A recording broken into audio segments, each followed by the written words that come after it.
Welcome back to Investing Talk Podcast.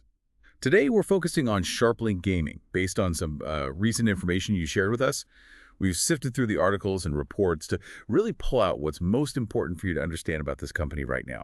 Our aim here is to cut through the noise, give you a clear picture of their situation. That's right. We're looking at several documents covering some pretty significant recent events for Sharplink. Things like their reverse stock split, the Nasdaq expansion they got. We also have their latest financial results, some background on the industries they're in, online sports betting, crypto gaming. Plus, there's a due diligence report digging into financials, risks, management, and just a general company overview. Okay, let's get into this then. What jumps out immediately, at least to me, are these kind of conflicting signals. You see revenue dropping, but then they report a net income. And they're also, working to stay on the Nasdaq while moving into a newer market like crypto gaming. What should we make of all that? Good questions. Let's maybe start with the reverse stock split and that Nasdaq compliance piece. Sharplink Gaming announced a 1-for-12 reverse stock split. That took effect May 6th, 2025. Okay, so for you listening, what's the main goal behind something like that? Why do companies do it? Well, the main reason really is to boost the per-share trading price. In Sharplink's case, it's directly tied to meeting Nasdaq's $1 minimum bid price requirement.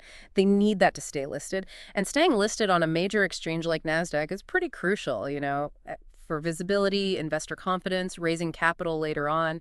Falling below those requirements can have some really negative consequences for you as an investor. They also got an extension from Nasdaq until May 23rd, 2025. An extension for what exactly? Could get their share price back above that dollar mark and also to maintain minimum stockholders' equity of $2.5 million. Right, so the split itself, the idea is to reduce the number of shares out there, which should, in theory, push the price up. That's the basic idea, yes. Fewer shares, same company value, so the price per share goes up. However, the due diligence report we looked at points out that analysts often view these reverse splits pretty cautiously. It's sometimes seen as a kind of last resort for companies struggling with listing requirements. Might suggest some underlying issues. It's definitely something important for you to keep in mind. Okay, let's switch gears to their financials. It seems a bit confusing there, too. It does seem that way initially. For the full year 2024, Sharplink's revenue came in at $3.66 million. Now, that's a pretty significant drop, 26.1%, down from the $4.95 million they reported in 2023. Wow, yeah, over 26%. That's substantial.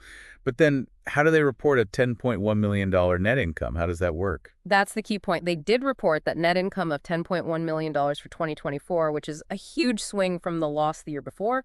But, and this is really critical for you to understand, this positive income number is primarily, almost entirely, due to what's called discontinued operations. Ah, okay, so parts of the business they sold off or shut down.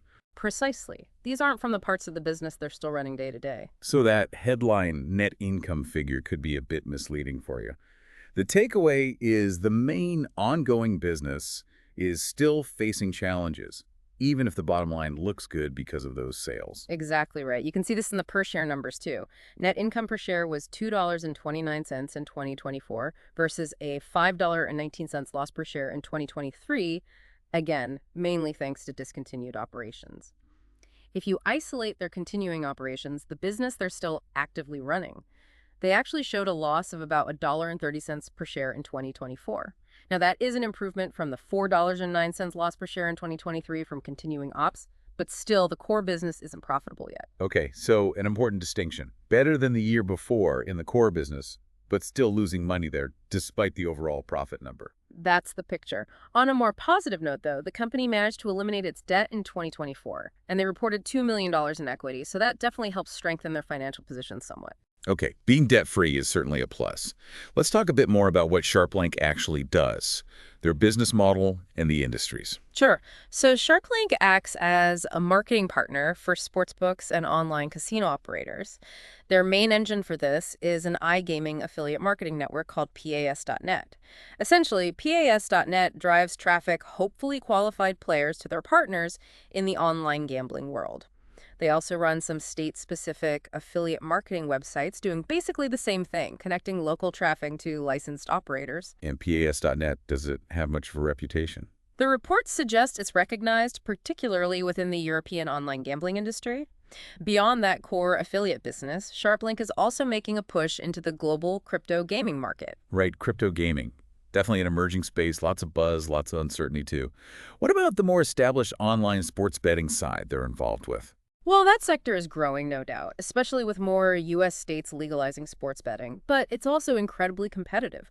And there's constant regulatory scrutiny, plus the costs to acquire customers are really high. For a smaller company like Sharplink, navigating all that is quite challenging for you to consider as an investor. Makes sense. So pulling this together, what would you highlight as SharpLink's main strengths and maybe weaknesses right now? Okay, strengths. The materials mention their strategic investment in a company called Armchair Enterprises. That suggests they're trying to be forward-thinking, getting involved in emerging trends. And like we just discussed, getting rid of their debt in 2024 is definitely a strength, improves financial health. Okay. And on the flip side, what are the main concerns or red flags for you? Well, that big 26.1% revenue drop in 2024 is hard to ignore. That's a major red flag. It really raises questions about the health and growth potential of their core business. Also, being so dependent on affiliate marketing, that model can be vulnerable to regulatory changes, which happen quite often in gambling. That's a really important point, the regulatory risk, especially true for both online gambling and anything crypto-related. How do they measure up against competitors? Well, given their revenues are in the sort of $3 to $5 million range, they're likely a very small fish in a big pond. You have industry giants doing billions in revenue, so they're competing in that affiliate marketing space for iGaming and sports betting, and now jumping into crypto gaming as well. It seems they're likely trying to find a specific niche. Okay, so probably a niche player. What about valuation and the risks? What should you be thinking about there?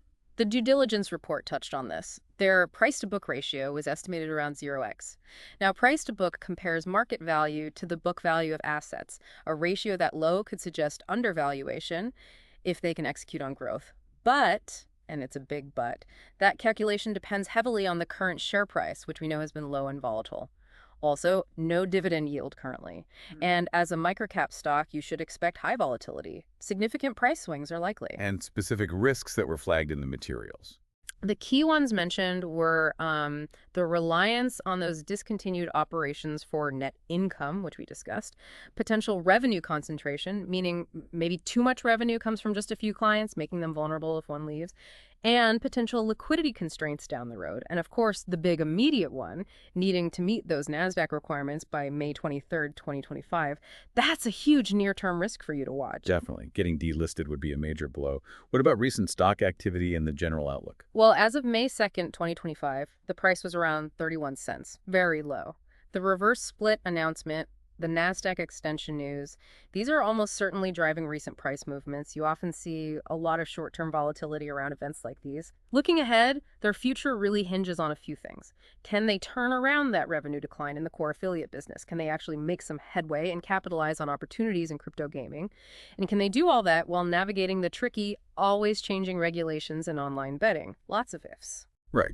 So to try and wrap this up for you, Sharplink Gaming seems to be facing some pretty immediate serious challenges with that Nasdaq listing. They're using the reverse split tool to try and fix that. At the same time, yes, they reported net income, but remember, that's mostly from selling off business parts. The core revenue actually went down. Their moves into new areas like crypto gaming could offer some upside, but these are tough, competitive, highly regulated markets they're playing in. I think that sums it up well. The information we have suggests you should approach this cautiously. Yes, there's that potential low price-to-book valuation argument, but it comes packaged with significant risks, especially around their actual business performance and that looming Nasdaq deadline. The difference between the falling revenue and the positive net income really highlights how complex their current situation is. It's a good reminder for you to always look past the headline numbers. Absolutely. It feels like the key thing here is this balancing act Sharplink is attempting. They're trying to fix the immediate problem, the listing, while also trying to set up for future growth in these evolving markets. It'll be really interesting to see how their strategy plays out. Particularly, can they get traction in crypto gaming? Can they stabilize and grow that core affiliate business again? We certainly hope this look at the information you sent has given you a clearer picture. And just a reminder, as always, this isn't financial advice. It's just our take on the information provided. We definitely encourage you to do your own further research, maybe look into their SEC filings for more history, and keep a close eye on their Nasdaq compliance status and how those new market ventures are progressing. If you found this discussion helpful, please do subscribe, like, and maybe leave us a comment. We always appreciate hearing from you.